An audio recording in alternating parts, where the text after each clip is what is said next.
आज ये खुशी का इंतहाई एक ऐसा मौका है कि तमाम हज़ारेवाल जितनी भी हमारे कायदीन हैं और हज़ारा के जितने भी कबाइल हैं वहाँ हम कल्चर डे के हवाले से यहाँ एक मीटिंग हुई है और उस मीटिंग में ये भी तय पाया है कि हज़ारेवाल के तमाम कबाइल पूरे हज़ारेवाल इस वक्त माँ धरती के लिए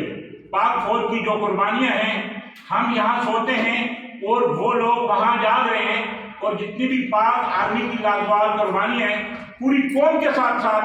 हमारी आज मीटिंग का भी ये रिजल्ट था कि हमने अपनी आर्मी को खराज तस्लीम पेश किया है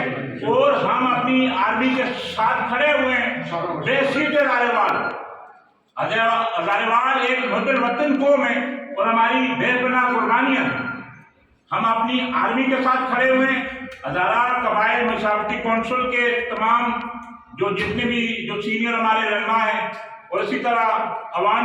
बरादरी के भी यहाँ लोग खड़े हुए, इसके साथ साथ कनौली बरादरी जितनी भी हमारे कबाइल हैं, हम अपनी आर्मी के शान निशाने और सोशल मीडिया पे जो आर्मी को कमजोर करता है वो समझता हूँ इस मुल्क को कमजोर करता है। वो गद्दार है, वो गद्दार है, गद्दार है। और जो आज हमारा ये मैसेज है पूरी कौम की तरफ से, हज़ारेवाल कौम की तरफ से, कि जो लोग शहीद हुए बहादुर माओ के उन बहादुर बेटों को पूरी कौम के साथ साथ अवान कौम, तनोली बरादरी, गुजर बरादरी, सरदार बरादरी जितने भी हमारे हज़ारेवाल हैं उनका ये मुस्तक़ा हौसला है कि हम अपनी आर्मी के शाना निशाना खड़ा हुए हैं और हम हुकूमत वक्त